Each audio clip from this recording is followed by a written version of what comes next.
100 miles an hour now. Now I'm ready, set, go. Whoa-oh. Hey everybody, this is Chelsea Shaffer. I am here on the replay with Clint Summers because he's been here so many times this week that Drew said, never mind, I'm going to go rope and I won't interview him, so y'all are stuck with me today. Welcome back, Clint. Thanks for having me. Of course. So this is your 5th time here. We talked to you before round 1 even started because we wanted to talk about head horses. And it's almost like everything we said when we were talking about head horses was correct that first day. It's held true thus far. Yes. No matter where you go, head horses it's a big deal.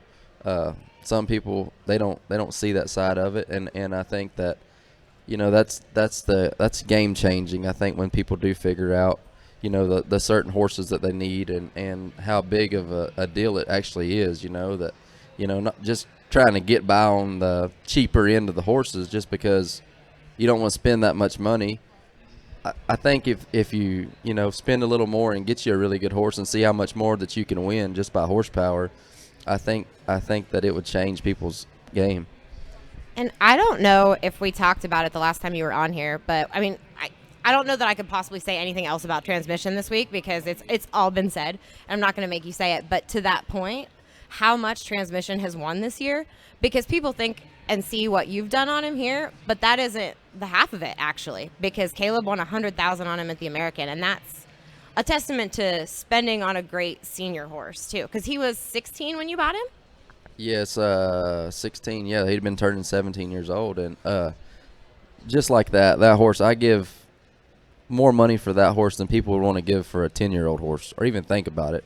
But the horse is proven, and I knew what he would do for me if me and him got our deal together, and for doing what I do, I mean, that's a big key to it. Yeah. So we've got the world standings up here, Clint.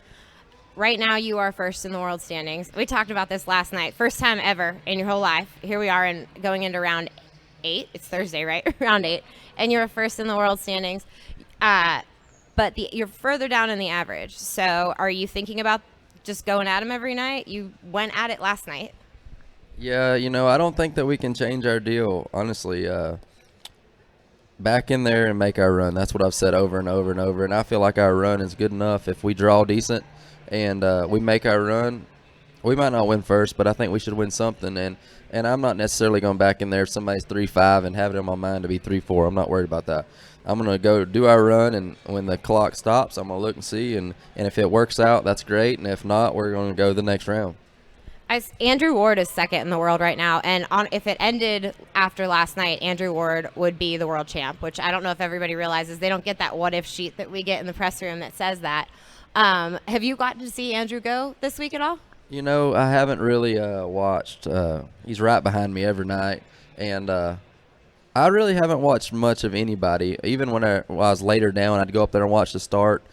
I would pretty much watch the start, and then I probably couldn't tell you what half the guys have done this week because I don't see it. I'm kind of like tunnel vision, try to stick to my game, and because like earlier in the week I said I used to struggle on watching guys, and then I would get where I'm like, oh, man, they just did that. Well, I need to step up and do it. So I've learned to try to get in my own element and just stick with it and stick to my game. And I think when the week's over, I'll probably go back and watch all the rounds, and then I could probably tell you more about it. Who is getting transmission ready and who sits on him like in the alley? Because there are a lot of guys. Some guys ride their own horses over from the trailers. Some guys just hang out. I think you're a hanger-outer. Yeah, I like to hang out, and I have a boy from back home, Bryce Elston. He's been with me for a year or so now, and he's out there at Rock and K taking care of him each and every day, and he gets him ready and then brings him to my buddy Nelson Linares, and Nelly, he brings him down there to me and rides him around for a minute, and then we normally talk for a minute, and then I get on and trot around and get in the tunnel. Well, this is the average. Derek and Coulter, and you said you haven't gotten to see many other people go, but they've had a very interesting week here. They're only ones that have 7 down. Coulter hasn't been just pleased with his healing, but still they have 7 down, and Coulter would be the world champ if it ended after last night.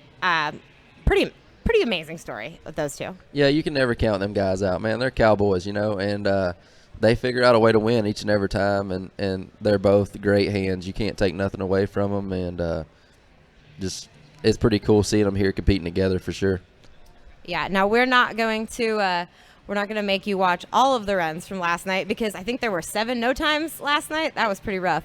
But we are going to watch the 3 4 flats. We were talking about, and the first one was the first team out, Derek McGay and Coulter Todd. So. Yeah, I think it goes back to what we were talking about earlier in the week. Derek, he drilled the start, and he was beside him, stuck it on him, had a tight head rope, and kept that steer moving. You can see this is a strong set of steers, and you can see right here when Derek gets a hold of him, he really comes he makes a move to come back and keep that steer's head because they are so strong, and you got to keep that steer on the end of it. And he laid him up perfect, and that Coulter Todd, he heeled him down, and that was a pretty awesome run by them 2 guys. So when I was talking to them last night, Coulter said he was not pleased with his dally. He was like, I could have been 3/10 faster if I'd have dallied better. And I don't rope. I couldn't see it. I mean, I could see that it wasn't just perfect, but could you talk about his dally? Can you see that it wasn't perfect? Well, or? You can see right here whenever he's coming around the horn, he gets around and gets back to the front, and it's like it's hung up. And that could be because them steers are a little bit strong, and he's pushing on him. But I think we can all go back each and every run and see something that we could have done better. But, heck, anytime you're 4 flat, you just got to be happy with it. Yeah, and I think I told Coulter, the Coulter in the morning that was so mad at himself for roping another leg would have been absolutely thrilled at the Coulter that night that had caught 2 feet and split the round. So it was really funny. Coulter didn't know. We have a TikTok that's going around right now. Coulter didn't even realize that you didn't have to win that first $10,000 back. Like, he thought you would have to start winning $10,000 back like you used to back in the old days. So No. Coulter's got a lot to be happy about right now. You dang right. I think them guys are having fun, and I think they're going to continue to do good this week. Yeah, absolutely. All right, Landon, let's get the next one. That steer there is pretty strong. The first round, Tanner Tomlinson run him and was a little bit off the barrier. Steer's real sharp. No, that's not the one Tanner ran. T-Wade ran him, I'm sorry. And was a little off the barrier, and they just ran him down and made a good run. And as the weeks went on, though, that steer's got where he hits and comes back up under the rope.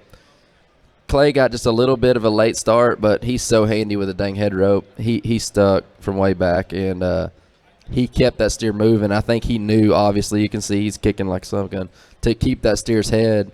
And when Peyton heeled him, he was in the wall, and he did a great job of pulling that steer back and getting the rope tight where they could finish. Yeah, and that's a 6-year-old futurity mare. Yeah, it is. This is her first rodeo, I think. We've seen Clay ride her a bunch, behind the scenes at jackpots and all that stuff, not really on the big stages of the rodeos. But he's always thought that she would be good, in the buildings and all that stuff. And I guess breaking her out of the NFR wasn't a bad decision. Yeah, and for everybody that's listening that might have been jackpotting in Wickenburg, that mare was in Wickenburg jackpotting at the beginning of the week with Clay's sister-in-law, who's a teenager or a young girl. So another thing about great head horses, they're great no matter what, and she was great. She's great no matter what. Yeah, she is. Clay's done a great job with her, and I think that horse, obviously when you're coming up, they're all a little green. They're all going to make a few mistakes here and there, but I think in the long run, that's going to be a good horse, and I think you'll get to see Clay ride her quite a bit. And speaking of great, have you ever ridden Shug? Nope, I've never ridden Shug. Back when I healed my rookie year, I can remember Travis Woodard bought that horse from Kyle Crick, I believe. I was roping with Archie Rogers back then. And they just bought him, just to have around as a horse. And now to see that horse come up and be one of the greatest ones, that's pretty cool to see. And especially in that situation when Peyton can see that Clay's getting in the wall and really needs to do some work. Absolutely. I mean, like I said, Peyton Bray, he did a great job right there. That's everything that a great healer. I mean, that's what makes him great, is to see that, because a lot of guys don't. You know what I mean? A lot of guys will just heel right there and dally and just kind of look and wonder what's going on. But Peyton, he read the whole deal, and that just goes to show there's more to a run than just heeling a steer. Yeah, absolutely. All right, Chris, let's go and watch. Oh, he's so fast. Clint, this is you guys, obviously. Man, I got beat at the start. I'm just going to be up front. I'm not real happy about that part, but I knew that steer was sharp, and I didn't expect him to be that sharp. And I don't think Jake did either, honestly. He kind of got a step on us and a step off to the right, and I didn't have no other choice. It was either throw it and we'll win something, or keep going and it's just going to get harder. So luckily it worked, and man, Jake, he got up there, and that was a heck of a heel shot because that steer is not easy to heel. I feel like that round there, he was probably the easiest he's been yet, but you can see when he hits, he wants to blow up. Luckily, transmission's real good at keeping their head no matter what, and I think that had a big deal on this steer because he kept his head and kept him moving, where even if he was going to blow up, he was still going to be in forward motion, which is big for heelers. They always tell you that the top guys, they'll tell you, no matter what, just please don't slide me no rope. Keep them moving. And if they can read that, them guys, they can heel an elephant if they keep going forward, I think. And but Jake did a wonderful job right there. What does transmission do that keeps their head so well, better than other horses? I don't even know how to explain it. It's more of a feel than anything, and it's a feel that I've never felt with any other horse. Transmission has his own feel, and luckily, you know, I've made – that was round 7. I went at 6 steers back-to-back, and I felt like I've thrown pretty fast on all of them. And transmission does a wonderful job, too, of leaving, and you can see he was wide right there, but he kept going forward for me. If he would have just button hooked back, there was no way I'd have caught that steer. Luckily, he kept going forward and out, and so when it hit, it kept everything tight. And he has a certain move through the corner that does open them steers up, and then he keeps their head. Transmission is great, too. Whenever he goes to face, he keeps going backwards.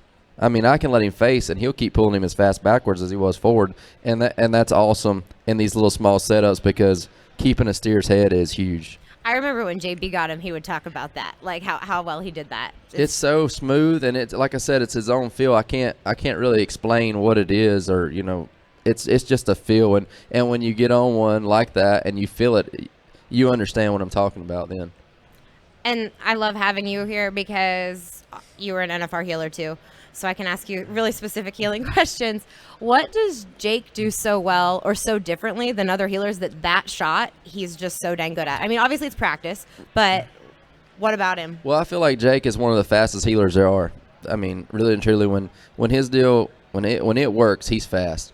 He's so good at getting down the arena and around the steer, and that's his shot. Whenever he gets down the arena and around him, he's throwing fast, you can bet.